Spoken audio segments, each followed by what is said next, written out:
I've been looking for a worthy adversary, someone I can lock horns with, because though my life makes more sense when I'm alone, it's not nearly as interesting.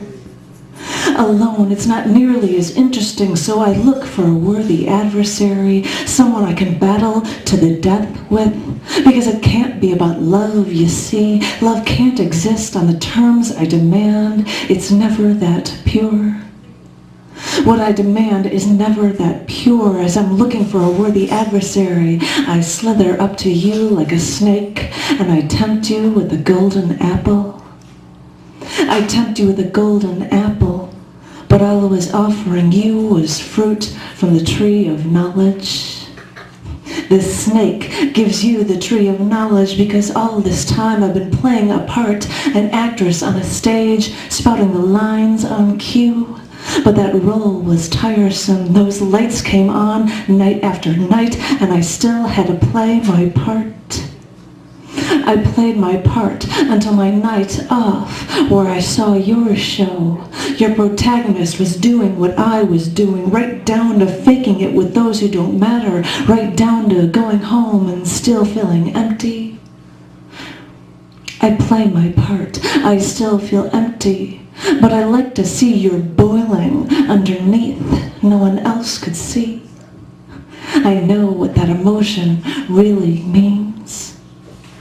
When I know what that emotion really means, I wonder if we could get together and write our own play.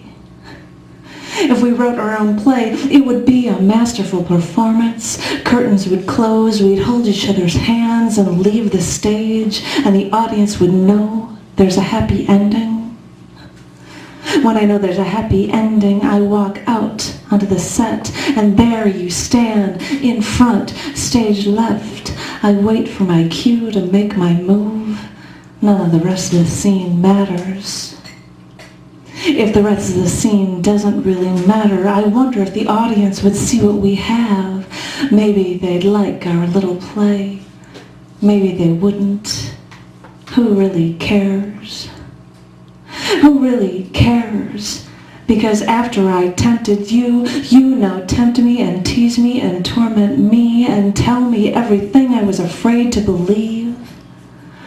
I was afraid to believe, and now you talk and reach your hand into my brain and pull out my thoughts and shove them into your mouth and spit them back at me. You spit my thoughts back at me again, and instead of filling me with terror, it fills me with joy. It fills me with joy because I thought I'd lock horns with that worthy adversary, but now every day is like Valentine's Day. It's like candy and flowers and springtime and hearts and cupids and sunshine, and those cliches are beginning to make sense.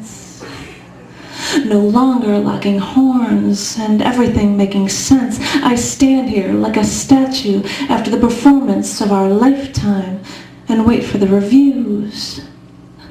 As I wait for the reviews, I wonder what they'll say, though none of it matters. None of it matters because I know what you are going to say. It's everything that I've always wanted to say. All I've wanted to say is now you taking my thoughts again and shoving them into your mouth again and spitting them back at me again. So I will wait for you to come on stage again, where we have our happy ending, and you tell me what I already know. Wow. Yeah.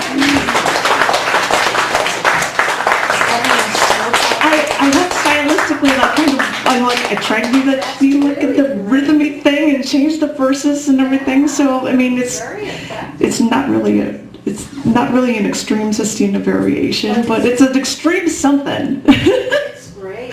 Well, thank you. I'm glad you like it. I did that in honor of you, my love, and in honor